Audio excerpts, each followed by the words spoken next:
Hey everybody, I'm Cameron. And I'm Zach. And this is the Watching You Watch podcast. Review! Yay! So, it's been a while, but we are back to our roots. It's Game of Thrones time, everybody. Sink your feet deep in the soil of Pectoros. I miss this, quite frankly, and I can't wait to be jumping into it again. Yeah, I've been waiting.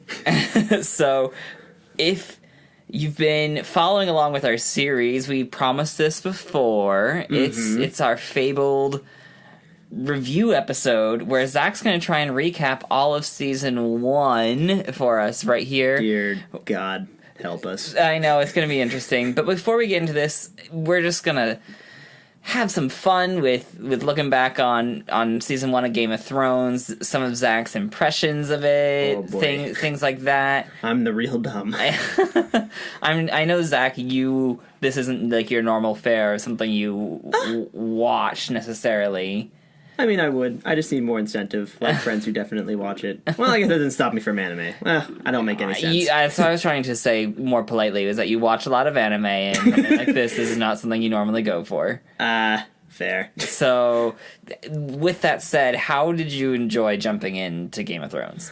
It's something, when I first saw it, I was kind of like, medieval hype show, I don't want to do it. And then I just didn't, and I, watched other things and played video games.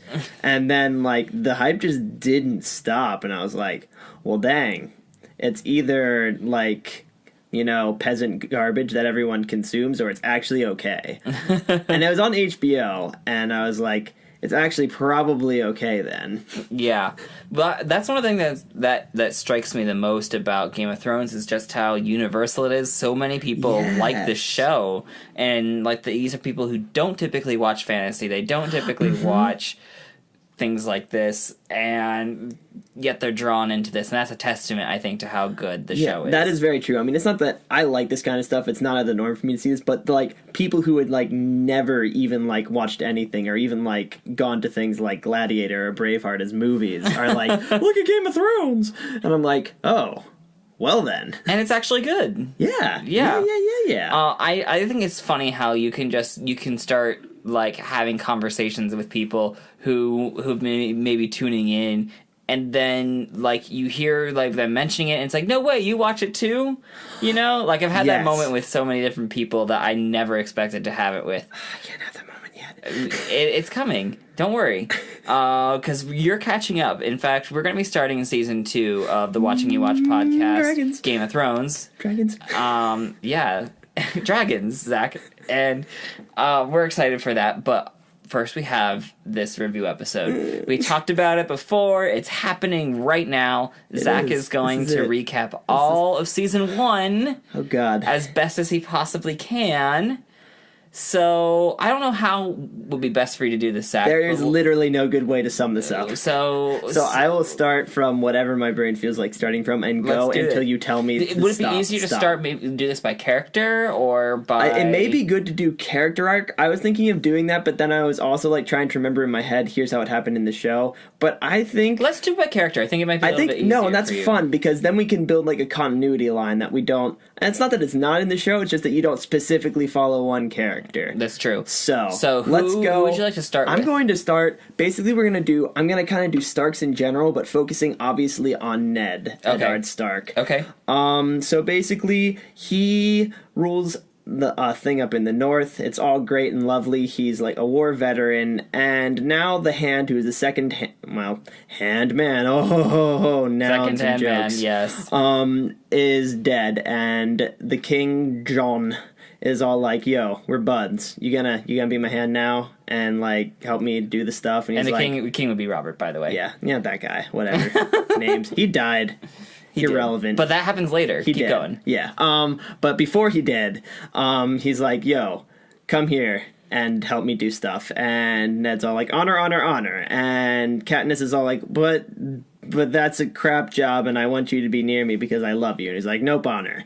And so he takes his merry little family, or at least his daughters, down to the Lannister cesspit of King's Landing. Yep. And basically, he comes in there and he's like, I'm going to do great by the kingdom and honor, and my family loves it here, and everything's great. But that is not the case. That is the 1,000,000% opposite of what is going on in King's Landing, which is just this hole of lies and deceit and deception. And this is like anti-Ned Stark land. The exact opposite where he came from, where it's like families are honorable to the people who rule them and all this business. So he's like, okay, this is suspicious. Let's look into this whole hand-dyeing business. I met like this real creep Littlefinger who's like all up on my waifu, and he's like, I'm not about this. And she's like, no, but listen, we're pretty sure that little Branflakes was pushed out of a window, and since he doesn't have wings, he's like in a coma. And he's like, oh my god,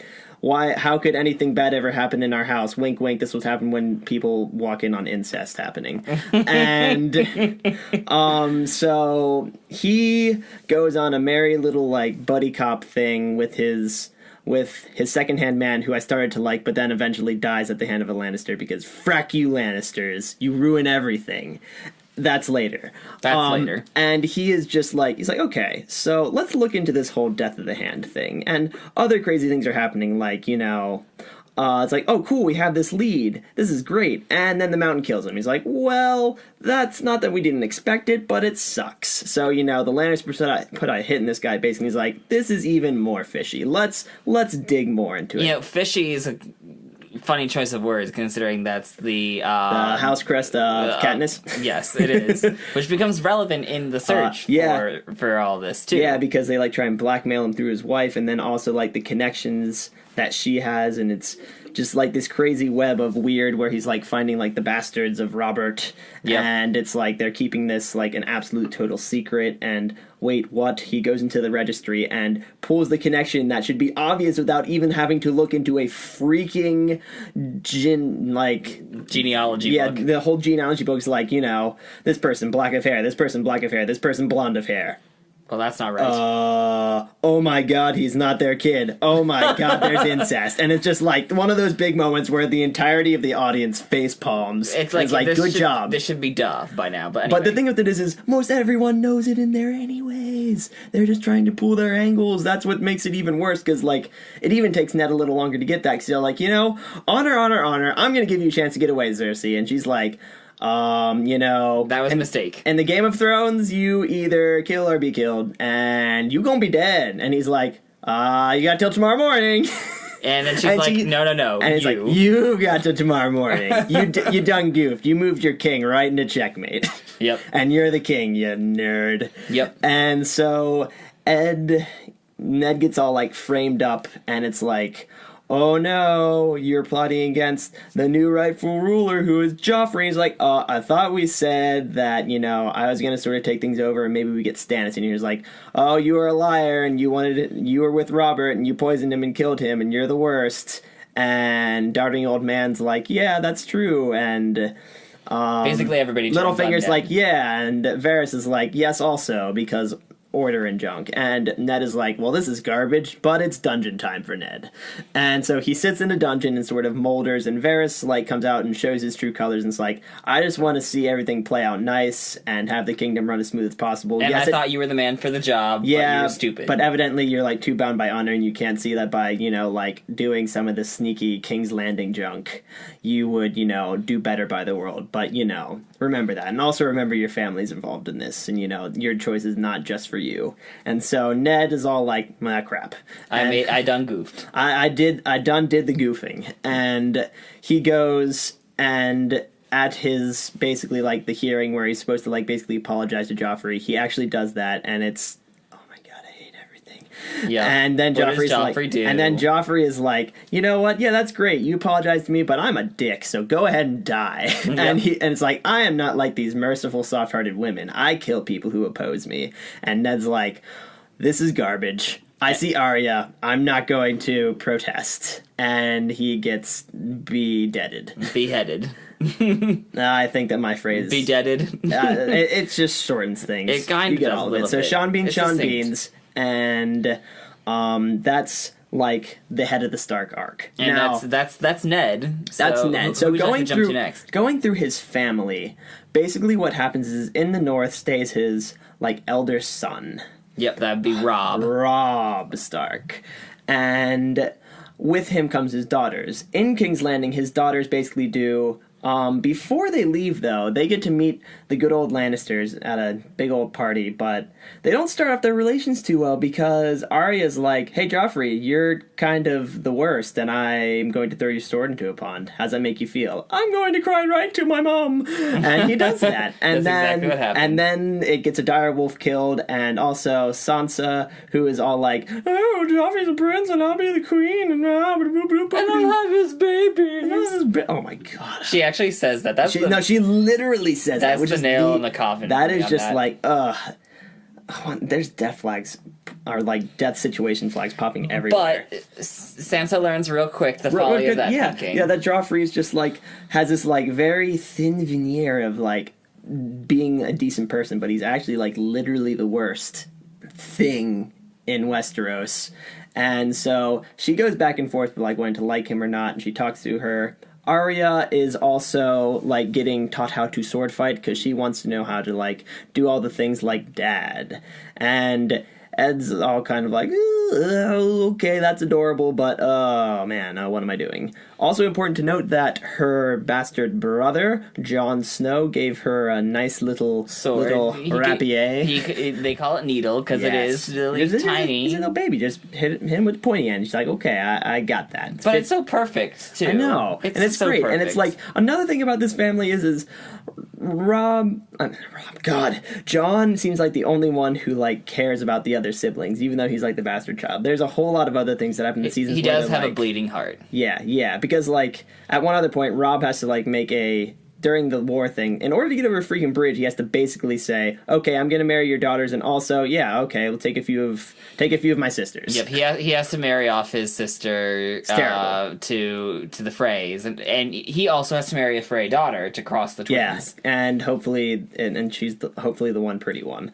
But that's once again jumping, but then the whole thing goes down. Sansa has to stay with Joffrey, and her big thing is that she apologizes for her father, and this it's more of like a gesture, but they use it as an impetus to be like, okay, we'll give him a trial. And they think it's going to go their way, but Joffrey janks that up, as we said before. Joffrey does really ruin the plans. And even though Sansa fights so hard for her father, she did all the right things. Like, all the right things were done by everyone, and by right, I mean, like, not actually right, but right by their rules.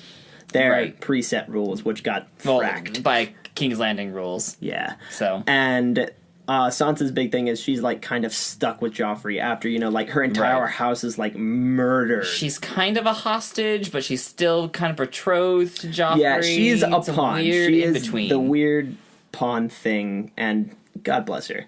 Poor Sansa. But up in the north, Robert basically is the one who starts a war. When he hears his father is captured, it's going, but then he hears his father is killed, and he has like sad times. Katniss just does a whole lot in the story, because she's the one who first relays the fact that, Bran, there is foul play, and she tells her hubby, and then she also goes to the Eyrie. The Eyrie, where her sister Lysa Arryn is, and she's the one that actually starts this whole thing, too. She's the one that sends the letter. It's like, hey, I think the Lannisters murdered my husband. Yeah, and also she manages to just, like, pick up a Tyrion at a bar and just, like, steal him. Yep, just like, she does. I took this midget. She kidnaps a midget. Haha, it's mine now. What are you gonna do, Lannisters? And like, we're gonna F you husband up. And she's like, well, I done screwed up. Yep. But yeah, they are starting a literal, like, almost, it's gonna be a continental war, basically. And the North is not, like, losing immediately. So this is interesting. This is kind of where we're going. Robert's, like, showing his color as a good leader, and his mother's, like, a fantastic support. Yep. And now that Ed's dead, like, all bets are off. Everything can go just anywhere from here, and I really want to know what happens. But that's pretty much Starkland, except for Jon Snow, who gets sent off to the wall, because he's always like, oh man, Uncle Ranger Man, I want to be a ranger in the Night's Watch like you. And he's like, yeah, sure, whatever, kid. And he's like, yeah, here I go. And he does that. And he also kind of feels like there's no place for him as a bastard at Winterfell. Exactly. So he kind of moves on. Take his Night's Watchly vows and like just live out his life there. away from the family, protecting the cause and junk. And he meets Samwise Gamgee there, and they're all like, do you have the ring? He's like, no, this is a different thing. It's like, okay, but I'm still going to be your best bud. And, Okay. but moral of the story is he is like, this is a place for thieves, outcasts, all the sort of ne'er-do-wells. And he is just like this... He has this, like, sort of turning where he's with Tyrion, and Tyrion helps him realize, like, you're literally dealing with training here. Help these people out. Like, be a good boy to them. And be a good leader. Like, you could be a good leader to them. Yeah, but he mopes. His, like, back thing is, like, mope. He has, like, the pout mope, face. pout, smolder. Yeah. They're all, like, in the same family of... Holder, smout. of, like, that, like, dopey, but, Yeah. whatever. Yeah, like, the phrase, face. nothing, Jon Snow, like, literally applies all the time. But he does all that. And the thing that is disturbing is, like, from the north, there are talk of wildlings coming, and, like, they're coming down, and, like, what are you running from? Things that are worse. The White Walkers, and all these, like, things of myth are, like, awakening from their, like, darkness slumber. And things are not looking good. And actually, towards the end of the season, like, he saves the general, whatever his face is. That would be... not Mogwai. That'd be Lord Commander Mormon. Yeah, that guy from the Book of Mormon. Oh my gosh, Mormon. There's a T at the end of it. Yeah, Mormon. He sings and dances and like, thank you for saving me, Jon Snow, from the evil zombie beast. Oh my gosh. He's like, you could be my son thing, and Jon's like, but I want to run away. It's like, we know you tried, but your friends brought you back, and that was smart. Well, now I'm envisioning this as a musical. And it should be. Why is there not a stage adaptation of Game of Thrones? As a musical. The end. That can be discussed as an entire video later. Let's just go right back to Jon. So he does that, and he becomes the basically like the servant of like one of the higher up dudes, and he hates it. And then Sam's like, "Listen, they're grooming you to be the commander," and he's like, "Oh wait, this isn't actually crap." And Sam's like, "I know, I'm smart, and you're an idiot." And he's like, "Okay, but this is like all." But he's like, "But I'm attractive, and you're fat, so it balances out." Oh, I like him. He stood up for himself for a little bit. That was true. Cool. They do have a good friendship too. Yeah, there's the buds. So that's pretty much like his arc. Okay. So this is pretty much covered Stark arc. Now, let's move on to our first Lannister then. Maybe our only likable Lannister. And enter Tyrion Lannister, the lovable black sheep of the Lannister family. And we like him. him. Lovable black sheep. Yeah, because he's like not a dirtbag as much as everyone else. But he still is the black sheep. Yeah. And so his father doesn't love him because he's always been like little and shrimpy, so, not as well respected as other people would be because, that's just sort of. It has something to do with him being a dwarf, and we're not entirely sure what it is. But like when Tyrion says like stuff isn't good between me and my father, like he means it. Like to the point where his father like maybe tries to have him killed. Yeah, there's a few times where you're wondering, it's like, wow, there's not much familial love in there. And basically he just like travels around just for yucks and giggles, and he goes with Jon Snow up to the wall, and they have like talks about like they expound upon how like they're the outcasts of their family and whatever, just let it slide off your back, let it be your shield. And then he comes on back to King's Landing with a new friend he made from the Night's Watch, but then he meets up with good old Catnip, and it's like, oh look who I found, it's a Stark. And she's like, you done goofed, you did it in like this this tavern where everyone loves our family. And he's like, crap. Yep. And so they take him to the Eyrie, aka Castle Breastmilk. And there the little brat kid's like, I want to see the dwarf man fly. And he's all like, can someone fight for me, because I do that. And then we have his like confidant, Mr. Sneaky McFight Man, come out and is like, I'll do it. And then other one's like, oh yeah, I need to do a favor, so I'm gonna like wreck you. He's like, alright, whatever. And he just like throws down on this dude, and so they become instant bros. Yep, thus is born the friendship of Bronn and Tyrion. It's fantastic. He's just like the best kind, because he's like the realistic warrior that's like, I'm not gonna be honorable, I'm gonna freaking live. That's true. And so they start like traveling, and then Tyrion comes across the lovely band of bandits and befriends them by saying, hey, these weird hill people, I'm going to give you land and like great things, just come fight with me. And they're like, you're pretty. Do thing. Yeah, we're pretty. You're pretty spunky. We like you. Let's go.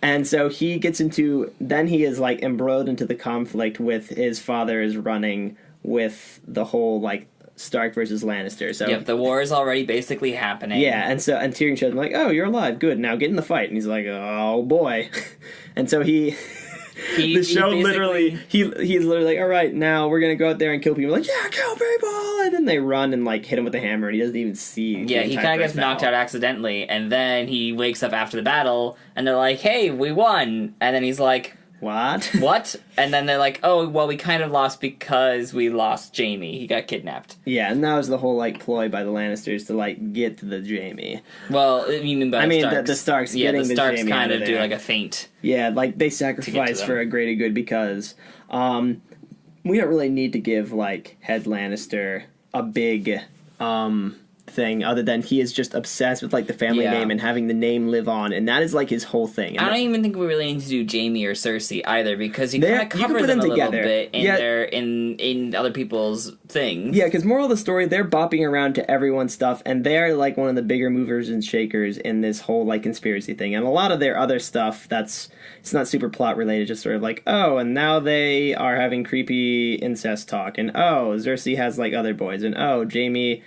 He's just very unbalanced as a character. He tries to do things nice for people and always just like backfires in the worst way. And you never know if he's actually trying to be nice, and like he has this whole complex where people have been telling him what to do for his whole life, so you have to wonder if he just doesn't know how to do things himself. And that's literally Jaime. It'll be interesting to see how that plays out now that he's a prisoner of the Starks.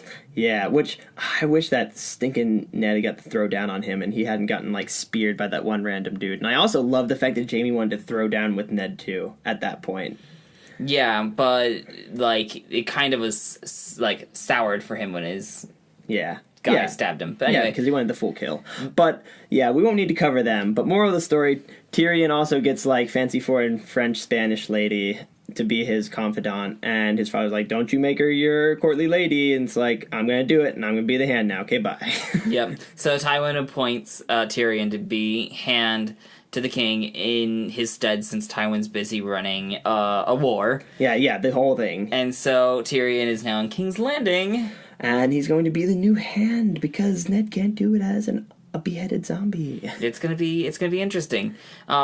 In all this recapping too, I think we've left out one very important character. Yeah, but that's because she was like completely separate from all this. We are talking about Daenerys. Daenerys Targaryen. Yeah, and so basically her things start with her brother selling her off to this group of just like barbarian people called the Dothraki that like love the horses and the pillaging and all the bad things. Yep. And she's all like, well, this is kind of terrible. But then she just like starts to make the best of the situation, like comes to the culture, like wins the respect of her husband and starts to win the respect of the people, and things are just going super fine and dandy. And then she's gonna like have a baby. Yep, she's gone like full on like native with these people. And she eats the whole heart, and they're like, oh cool, you ate the heart of the dragon, you're the best. The horse. Yeah, that. And then they're like, ragu, bring on the pasta. Yes. And then she like Rhaego, convinces her hubby to go, and it's like, it would be great. I want an Iron Throne. Give me that. And he's like, I don't want it. And she's like, come on, for our son. He's like, okay. Well, she almost gets assassinated. Then he's like, I'm so angry, I'm gonna go get the Iron Throne. Yeah, and then like the turning point is her almost getting assassinated. And also before that, her brother seriously janks up because he's like, I'm gonna be the king. I'm gonna be the king and rule these people. And they're like, you're just kind of tagging along here. He's like, well, this blows. And he's then like, I bought you. And they're like, no, you didn't. No one literally owns us. And it's like, oh, we'll give you a golden crown lights no one has ever seen before. And they pour molten gold on his face. And it's great. And that's the end of Viserys, and it's awesome. Yeah, goodbye, venereal disease, Malfoy.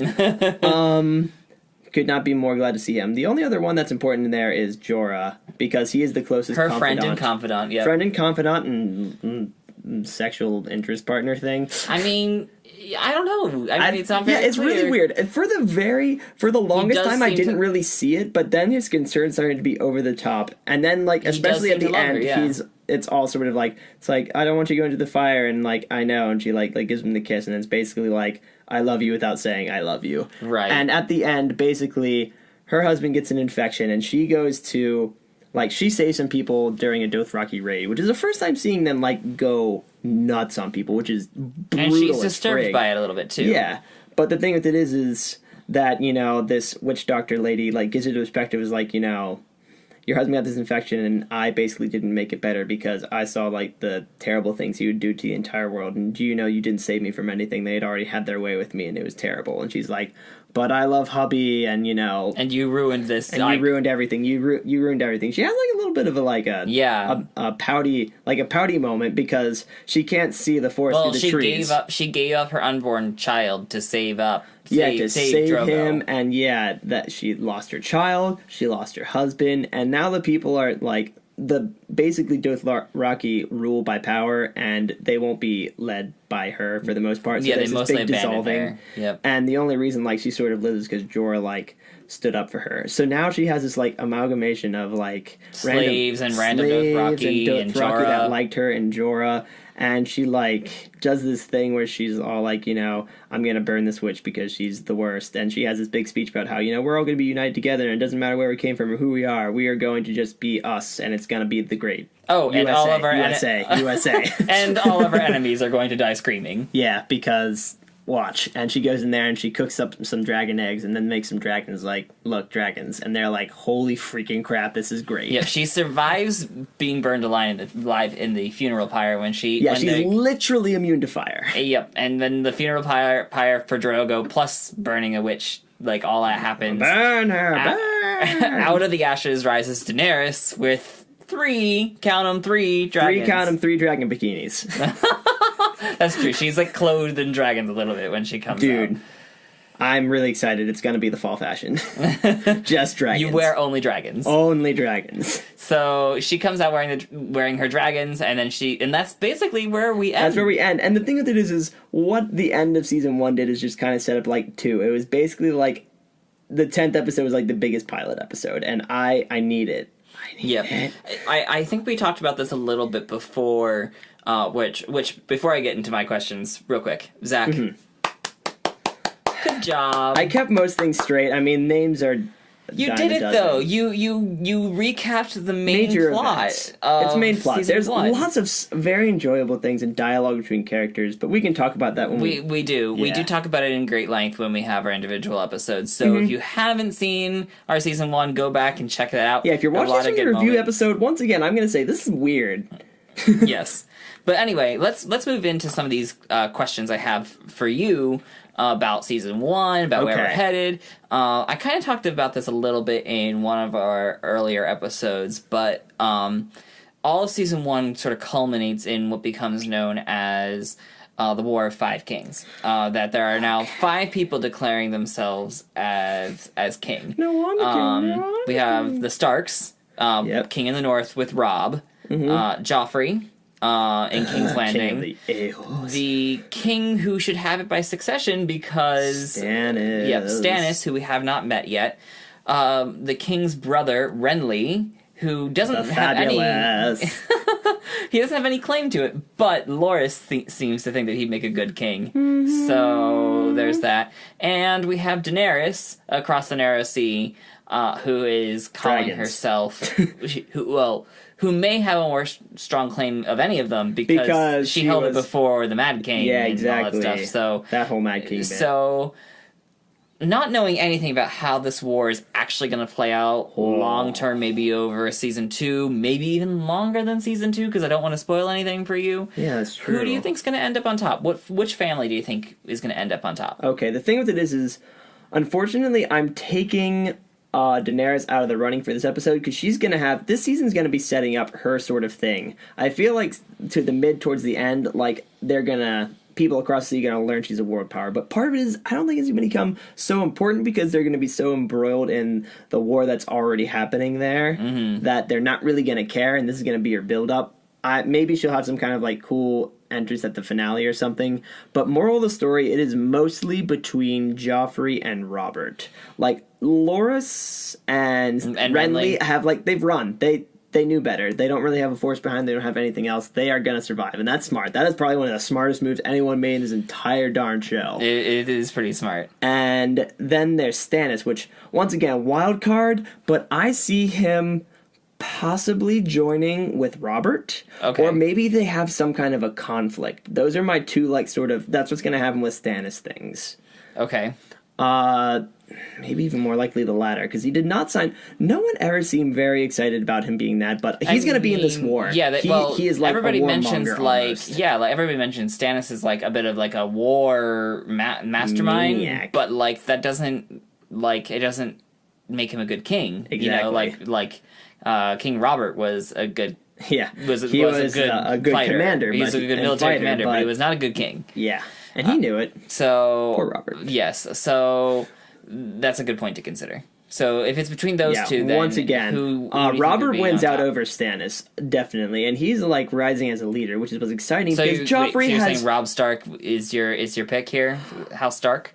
I don't. The thing with it is if we were pitting Joffrey against Robert, Robert would win any day because Joffrey has no good leading skills. But he has Tywin. But that's the thing. He has Tywin and he has his mother. He has very smart people running beside him. So that's his sort of boon. But so does Robert. I think that this could be a coming out of sort of the underdog. The thing with it is what I think is going to happen is there's going to come a point in the war where the losses are too great and the Starks are sort of on top. But to sort of stop things, I feel like they may have like a State of the North declared. I feel that's where it's going to resolve. Or the whole conflict from the north where, you know, like the White Walkers and all them ice zombies and weirdness is going to happen. And it's going to probably cut the war short or like, you know, sort of divide the effort. And I don't know, I could see it as a total Lannister move to take advantage of, you know, the things coming from the north to squash the northern armies and just not help them. Because like, oh, cool, two birds, one stone. They'll kill the things and we'll get to kill them and we can deal with whatever's left because we're Lannisters. Oh, ho, ho. That's a good segue then to my next point. You mentioned the White Walkers, and it's sort of a thing throughout season 1 where you're not quite sure how much mysticism actually plays into Westeros. At first it seems pretty grounded, but you're not quite sure. And by the end of the season, we have witches, we have White Walkers, we have dragons, we have... I'm trying to think what else magical we have. I mean, like, you know, we have like a magic dragon lady. visions. Yeah, visions with like three-eyed ravens. With three-eyed ravens, yep. So... a whole mess of very interesting things. So and there's lots of lore that's mentioned too, which true. is interesting. How much do you think in season 2 magic and mysticism is going to play a role in the events that will unfold? Now, I haven't read the books, but from what I can understand, probably the books talked more. Book 1 was like a total setup for the rest of the series because it is ginormous, and George R.R. is crazy obsessed with like the details and getting things set up. So now I think we may get to see more of the magic, more of the mysticism, more of the like sort of fantastic, because we've set up our characters, we know our cast, we know that now we are finally to the world event we were waiting to see. Event or events. So I feel like there's going to be more things. And plus, one of the main characters has freaking dragons. It's going to be that way all the time. It's true. It's going to be interesting for you to see how that affects the Daenerys' storyline and also the world at large. Exactly. I feel like there's just going to be this resurgence of like the mystical and the magic because things that are like lore are coming back to life. It's like a revivification of like all the magic in the world is becoming like stirred up. So not only are the people in the world getting stirred up, it's like the world itself is waking up. Okay, I could see that. Okay. Well, before we move into our weekly wrap-up questions, which are going to be a little bit different than we normally do because they're going to be applying to the whole season at large. But anyway, before we move there, this whole first season, I've questioned you a lot about Game of Thrones, and I've asked you your opinion of a lot of things. But do you have any questions for me that you would want to direct my way to kind of turn the tables on me a little bit about Game of Thrones? What about my salary? 2. What initially got you into this? I'm curious. What made you first want to watch the show or read the book or do a combination of the two? Okay. I'm curious. And which came first, book or show? So answer to your first question is your salary is cups of tea and snacks when you come over to record this. Fine. And your answer to the second question, and more seriously so, is Game of Thrones. When I first heard about it, I kind of dismissed it a little bit at first. It looked very much like any other generic fantasy that was out there. And I made a huge mistake by doing that because I think maybe a season or two had passed by the time that I first gotten into it. So you were not on the initial boat. No, I was not on the initial boat. But then I had a friend who was just like, hey, you should check this out. I was like, okay, I don't know. We watched a few episodes together, and I was immediately hooked. Nice. And that's where it all started. So it's very similar to the way that I got you into it, too. So that's how I got into it. And then I read the books afterwards, which, okay, maybe I'm a bad fan for doing that. Like, maybe everyone has their opinions. But I thoroughly enjoy both. The liberties taken in the shows, I think, are really interesting, and sometimes I feel like they make for better entertainment than the books do, depending upon what type of consumer of entertainment you are. The choices that they make are really interesting. Some of them I don't agree with, some of them I do. And we can't talk about them because this is taboo, la la la la la la. Yeah. For the most part, actually, season 1 is very similar to the book. It's not a lot is changed. Catch nuances, I would read the book, but mostly I've in seen fact, one. I would say almost if you were to go read book 1, you would almost find it maybe a little bit boring because you would know everything that happened in it, and you wouldn't get some of these interesting asides. Like, some of my favorite moments in season 1 of the TV show are moments that don't happen in the book. So, for instance, there's a great scene between the king and Cersei, where they're discussing, like, how they keep it all together, and, like, how the kingdom is... Yeah. Oh, that was a great scene. And it's totally not in the book at all, because the king and Cersei both, they're not point of view characters in the book. Okay. So it's a totally phenomenal scene that it put in the show that I thoroughly appreciate. There's also other things like Rose, the kindly prostitute. She is not in the books, and I feel like I think she's a really interesting character that they sort of inserted because she comes from a different, social rank, class than any of the other characters. It gives a very different perspective, which is great. Yeah, because most of our main characters they're noble of some sort. Yeah, usually. And it's because of the big power players. There are not very many low-born people that factor very prominently into Game of Thrones. But maybe that's not the way it will always be. So you all just have to keep watching, Zach. More of Hodor? To find out what's ahead. More of Greyjoys? Oh, I don't want to spoil anything. Let's move into our weekly... Always more drugged out Frodo Baggins. Oh my gosh, yes, I forgot about that nickname. I love that one. Anyway, so let's move into our weekly wrap-up questions now. So each week I asked you a couple of questions that we had Stark of the Week, we had Crown, we had how hopeful you are. I'm just going to ask you sort of variations upon those questions, but applying to the whole season at large. So, who is your Stark of the season? I know it's a hard choice because... That's everyone and all their achievements and growth. Right, and we also, there's also Ned, and there's Arya, who goes from being what she, this feisty little thing to really someone who's grown up a lot. Now she's on her own. She's able to take care of herself. Yep. We've seen Catelyn do a lot. Yeah, we've seen Robb grow immensely. Like, those last few episodes kind of ridiculous. It's hard to quantify. Like, do we go by, like, the quickness of their growth, the overall arc of their growth? It's really... this is tough. It really comes down to... I look for, like, a longer progression and more things done, and it comes down to either Katniss or Ned.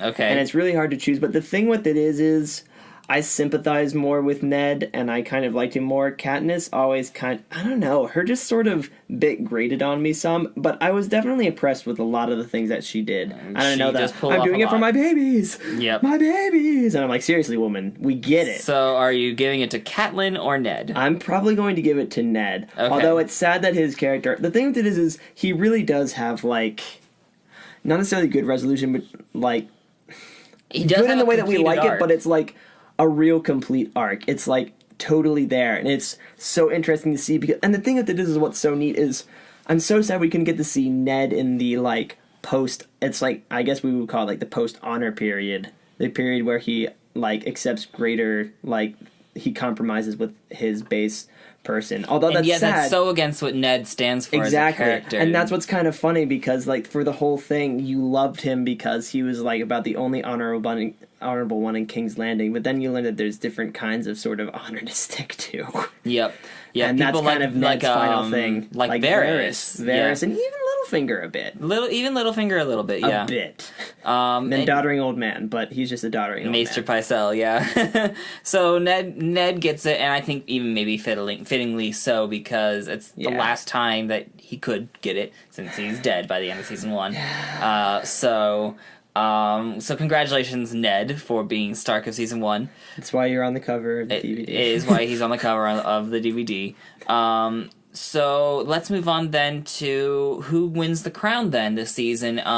We always kind of phrase this question in the context of who played the game the best, and who and obviously there was a game afoot. Maybe Ned didn't realize that at first, but he definitely learned by the end of the season that people were kind of politicking and moving around and playing this game and that's of the influence. Thing. The reason that his family got so far is because he kind of dug in, and so did Catelyn. I mean, like, that's the thing. They do play the game. Because the thing with it is they had to first learn there was a game, and then they pass it on to their kids, and now the Starks actually stand a chance, because I think I've given the analogy before. It's like they're playing a game of Monopoly, but, you know, like, the Lannisters have gotten to go around the board like 5 times. Yep, and they already have Park Place and Boardwalk with hotels on it. Yeah, with hotels. Now, like, mansions. It's ridiculous. I hate them.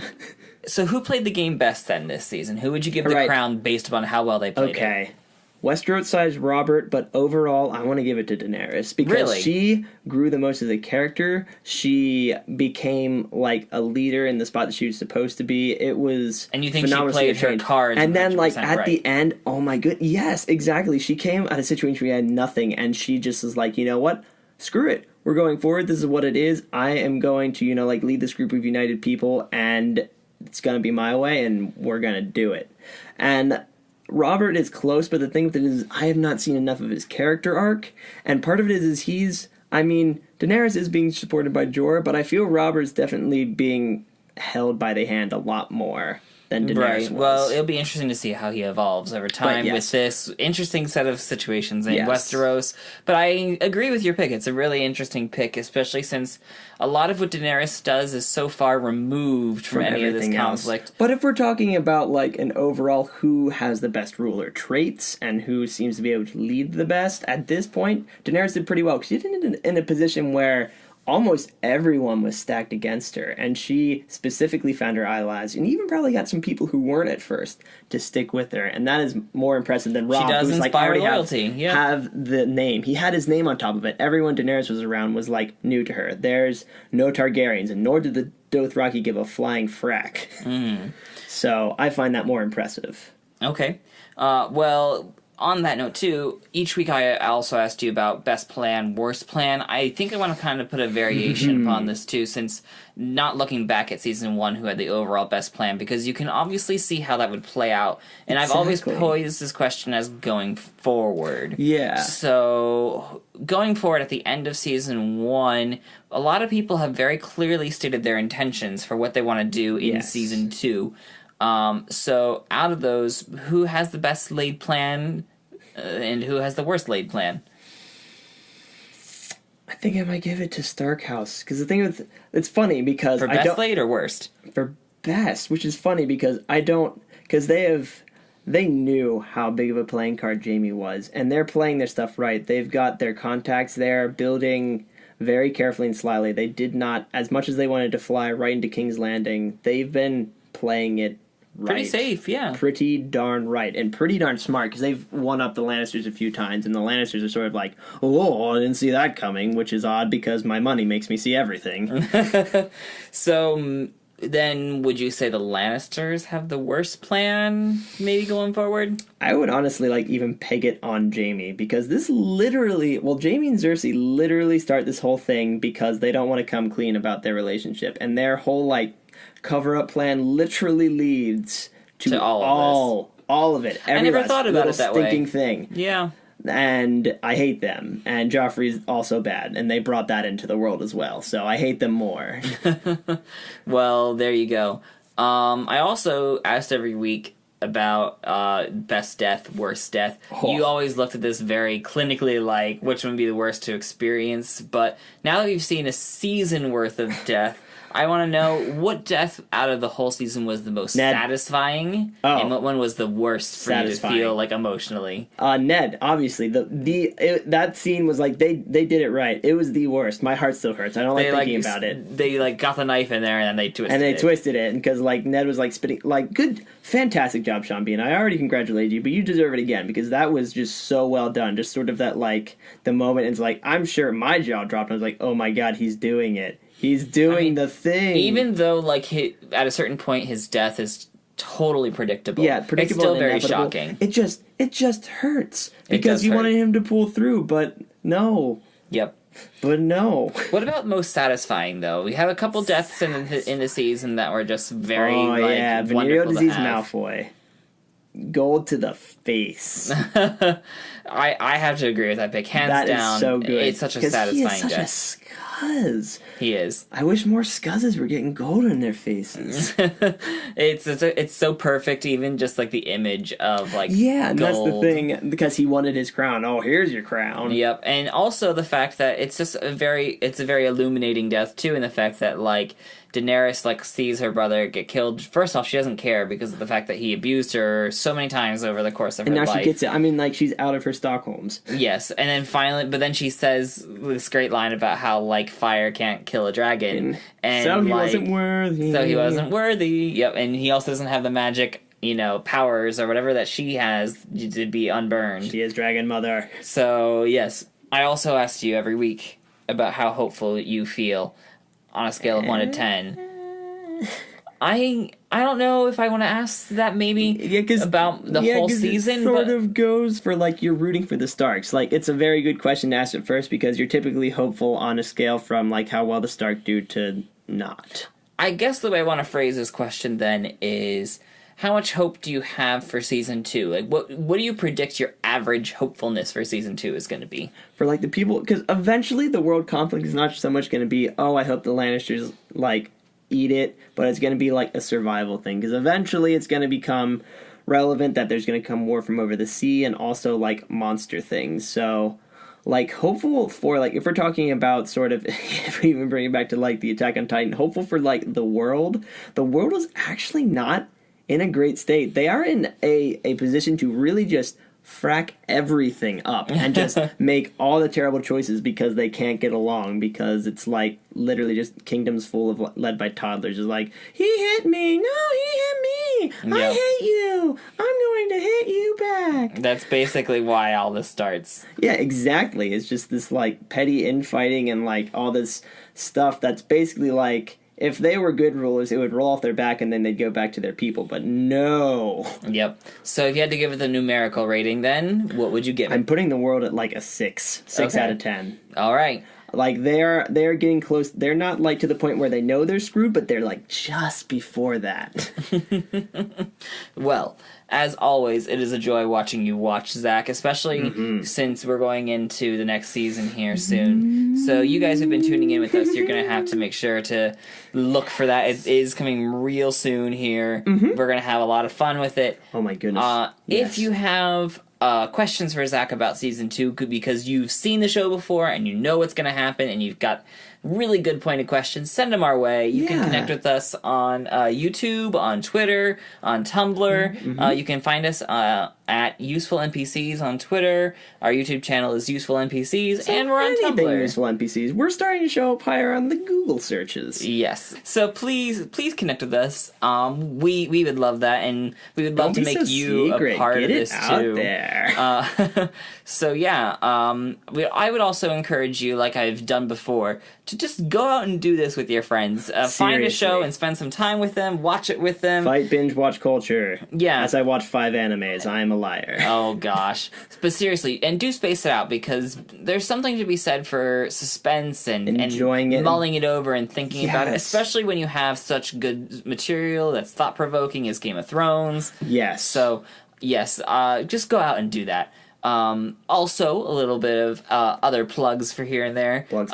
If you are a fan of anime, you can tune into our other podcast, the Watching You Watch Anime Edition, where we did Attack on Titan, and we ran through that with my sister, Caitlin. Yep, special guest this week. Special guest for that series. She has never seen it before. Her experience of anime has been like Sailor Moon and not much else. Yeah. And she's a big Sailor Moon fan, but she's never done anything quite as brutal or awesome as Attack on Titan. And we went through that with her. You should go check that out if you're an anime fan, and if you are not, go check it out anyway. Go check out Attack on Titan because it's good. Very universal. It's good. It's like a more New Age Cowboy Bebop. I mean, okay, for some, you just used an anime to explain why a non-anime person should watch an anime. I can't help it. It's literally in my brain. Okay, it's kind of like The Walking Dead, except instead of zombies, it's giant people-eating titans. Yeah, giant people called Titans, and they eat people. So it's kind of like that. Anyway, you should check it out. Also, we have a variety of other videos on our YouTube channel that you should check out. A lot of gaming videos. We're working on it. We have the capabilities. So we are cranking those out there. If you want to follow us there, please do so. And you can like and subscribe there. So yeah, just check us out. So Zach, in closing here, do you have any thoughts about season 2? I'm super excited. Season 1 was fantastic. HBO super delivered. Cast, soundtrack, just everything. It was great. I am super excited, and with it's one of those things where it's like, this was a build-up season. 2 is gonna be so good. It's gonna be so good. And since it's still going, I get the sort of like omniscient knowledge to know that it was good enough that this season obviously is better than the first. Something that people first watching it wouldn't know. But, knowing there are more seasons, I know that it obviously has kept its fan base and obviously grown. So I am super excited. I want to see where characters go because this show has done a great job of building on character stories, and it's not afraid to kill people, which is something I need to get more used to. Speaking of which, real quick, you just say it right away. No. I want to answer this. Name one person that if you had to pick one person to die on the cast. Joffrey, die! That's someone that you liked. Who would they be? Ready? 3, 2, 1, go! Sansa, because I feel like it would just be such like a poignant death. Like, it would be one that I would hate so much, but I feel like a Sansa death would be super interesting to see. And yeah, I don't know. And it's kind of weird. You made me. That was on the spot. I've never had to think about this, so that was the first name I had. Oh, okay. Wow, that was painful. That was painful a little bit. Yeah, well, it hurt me too. Thanks. Well, now I'm gonna be worried the entire time. You can tune in for more juicy, painful moments as we move on in season 2. You know they're coming. I know they're coming. Add tissues to my salary. Zach vaguely knows they're coming, so we will catch you. Oh, winter is coming. Yes. So we'll catch you on that side of things. So thanks again for tuning in, and we'll see you in season 2. All right, see you then. Dragons. May the dragons be with you. May the dragons be with you.